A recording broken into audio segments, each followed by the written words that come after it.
premier appareil photo lors de ma communion solennelle. Je me rappelle de l'émotion et du plaisir que j'ai eu, et que c'était un objet magnifique. En fait, c'était le premier déclic. Hein, sans faire de photos, sans faire de jeu de mots, c'était le premier déclic. Alors les premières photos que j'ai fait après, c'est 2-3 ans plus tard. Bon, un oncle qui m'a initié au tirage dans la salle de bain avec un agrandisseur qui a été retrouvé dans la cave, etc. C'était magique, absolument fabuleux. Hein, cette ambiance particulière avec la lampe rouge, une clinique, là, les odeurs aussi qui vont avec. C'était effectivement assez... J'aimais bien être calfeutré dans cette pénombre-là, et puis la révélation de la photo qui apparaît, c'est absolument magique, quoi. Hein. Je suis rentré au début de l'Hardy, dans le collectif de l'Hardy, avec Bernard Chiraud. Et depuis, ça ne m'a pas quitté. C'est-à-dire que j'ai toujours des périodes où j'ai fait à des titres différents de la photographie. Hein, en tant qu'animateur, en animant un club photo à la Maison pour tous de Blainville-sur-Orne pendant quelques années. Et puis comme j'ai fait une formation d'éducateur spécialisé à l'IRTS 08 Saint-Clair, j'ai pendant une quinzaine d'années, même plus, animé les stages photo pour les étudiants. Autodidacte, ouais.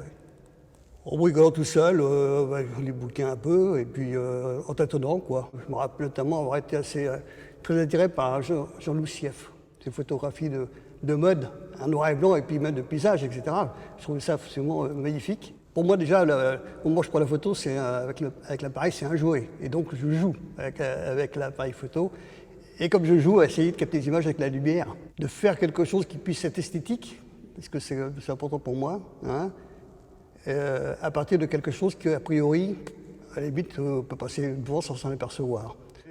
J'ai poussé la porte des collectifs Surface Sensible, et puis j'ai passé quelques temps, hein, et puis j'ai eu la chance de pouvoir rentrer après une année, entre guillemets, de noviciat, à l'époque, on n'en parle plus, je crois, plus trop, dans ce collectif. Et c'est vrai que c'est quelque chose qui me plaît bien aussi, parce que c'est un travail collectif, et ça, c'est important. D'abord, la rencontre, le partage, la confrontation au travail des uns et des autres, une richesse, des choses que je ne pourrais pas faire par moi-même, loin de là. Hein. Donc, c'est valorisant, entre guillemets, hein, et c'est porteur. C'est pas toujours facile, parce que c'est pas forcément des thèmes que je choisirais, personnellement, pas toujours. Donc ça fait travailler. Ça fait réfléchir, mais c'est pas toujours facile quand même. Je tourne autour effectivement des lieux que j'ai pu découvrir. Alors, sur les brocantes, j'ai fait beaucoup de photos dans les foires au grenier, mais aussi chez les antiquaires ou des brocanteurs. Et sans toucher aux objets, j'essaie de cadrer, de trouver un angle de prise de vue, de garder que l'essentiel qui peut être intéressant dans la photographie. Effectivement, ce travail sur la matière, sur la lumière, mais le cadrage est essentiel. Hein. Créer une atmosphère, une ambiance. Dans les différentes expositions que j'ai pu faire, effectivement, comme retour que j'ai eu souvent, c'est de dire, mais d'ailleurs ça me surprend moi. Il y a des gens qui regardent les photos et disent, mais ça c'est de la photo, c'est de la peinture. Je dis, ah, non, c'est de la photo, c'est pas de la peinture. Vous êtes sûr? Ah ben oui, je suis sûr. Non, je sais seulement que ça m'a pas quitté depuis que j'ai eu mon premier appareil photo.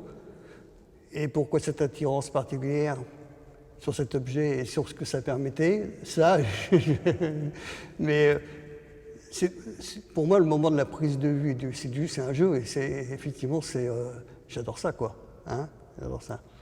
Et ce travail, pour vous dire, je reviens en arrière encore je reviens de la brocante, hein, j'essaie quand même de faire passer des messages, hein, c'est-à-dire que sur la notion de rapport au temps, sur notre rapport au temps, hein, entre le temps ancien, entre guillemets, la brocante, et puis,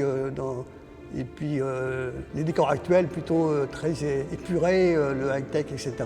On est un peu dans des domaines très différents. Et pourtant, les deux se marient totalement et ont une importance.